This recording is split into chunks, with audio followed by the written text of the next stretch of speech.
Како што гледате повеќе од очигледно е дека господинот синдикалец свати веќе политичка страна, партиска определба и тоа е тоа. Самиот спомна дека ова 10-та пресконференција, дека 3 месеци во ниту еден наврат не ги спомна 488 слободни државни станови што ги има државата во собственост, за да го реши прашањето на армијата. Што ќе се согласите дека е многу индикативно. Значи станови има кај што може да се сместат и да се реши на најголемиот дел припадници на армијата стамбеното прашање, меѓутоа упорно се премолчува. Конечно, прашањето дали армија има само во Скопје, дали нема војска во Штип, дали нема војска во Битола, каде што се градоначалниците од владеачката партија ВМРО ДПМН. Зашто таму не се гради?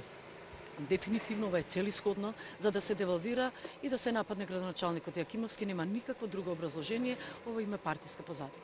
Вчера катастарот, директорот на катастар спомна дека сите документи се не предадени, него ги имаат сите потребни документи, единствено Карпош треба да плати одредена фактура, мислам дека 7 милиони за да ги добият. Градоначалникот ме интересира дали ќе се плати фактурата, дали ќе почнете да ги утврдувате собственоста на парцелите онаму каде што не се запишани собствениците подолго од 5 години, мислам. Градоначалникот Јакимовски на вчерашната пресконференција убаво ви објасни дека во секое време сме подготвени да продолжиме постапката, дека има 25 анонимни собственици и дека ќе одат сите тие парцели од овој месец ќе почнат да се изложуваат. Значи, воопшто не станува збор за никаква блокада. Со самото признание на господинот Георгиевски дека има таму проблеми, дека има неидентификувани собственици на парцели, самиот лоцираше каде е вината.